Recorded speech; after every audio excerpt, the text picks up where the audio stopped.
Ressources stratégiques. Le nouveau code minier en gestation.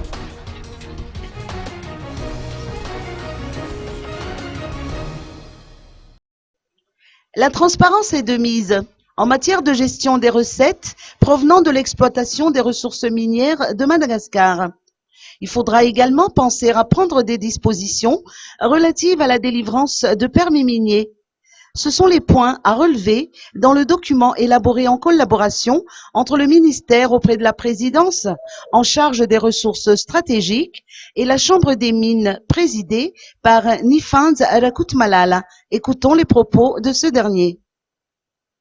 Au nom de la Chambre des mines, je réitère ici la volonté et l'engagement de la Chambre des mines à parcourir ce chemin ensemble à travers ce partenariat avec vous, le ministère des Ressources stratégiques, avec les autres partenaires, la société civile, les partenaires techniques et financiers, les autres départements de l'État.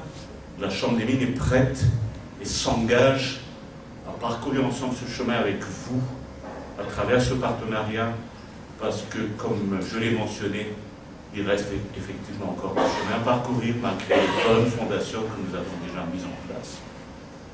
C'est sur cet engagement, Monsieur le ministre, ainsi qu'à vos proches collaborateurs et chers collègues et chers invités à cette cérémonie que je termine mon allocution.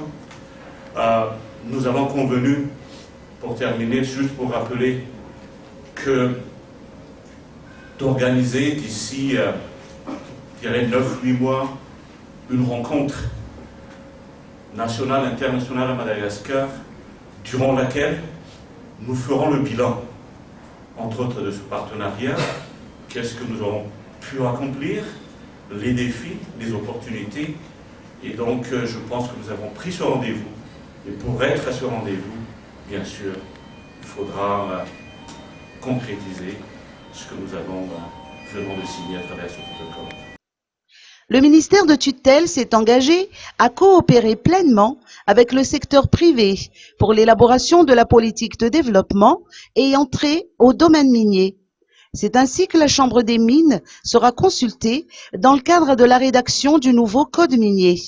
Les explications du ministre des Ressources stratégiques.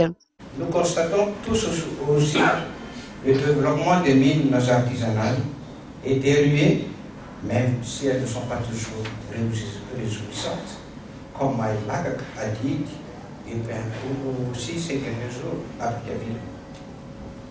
L'engouement des uns et des autres pour le secteur est manifestement flagrant, que ce soit de la part des nationaux, des investisseurs étrangers ou bien même des institutions internationales.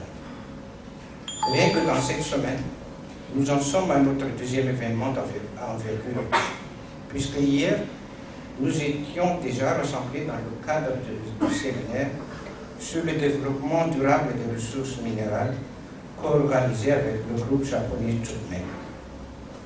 Il est certain que cette importance croissante de l'industrie extractive dans la vie nationale appelle à plus de responsabilités, que ce soit pour nous au niveau de l'État, qui avons la charge de la régulation, ou pour vous, les professionnels du secteur, qui est impliqué dans l'exploitation. Je me réjouis de la mise en place de ce protocole d'accord que nous venons de signer, parce qu'au-delà des objectifs spécifiques que nous avons convenu de poursuivre ensemble,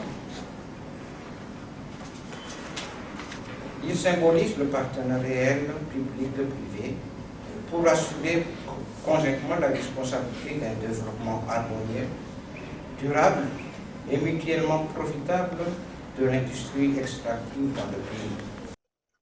Notons que la signature de l'accord de coopération entre la Chambre des mines, le ministère des Ressources stratégiques et la Confédération des entreprises œuvrant dans le secteur minier a eu lieu aujourd'hui.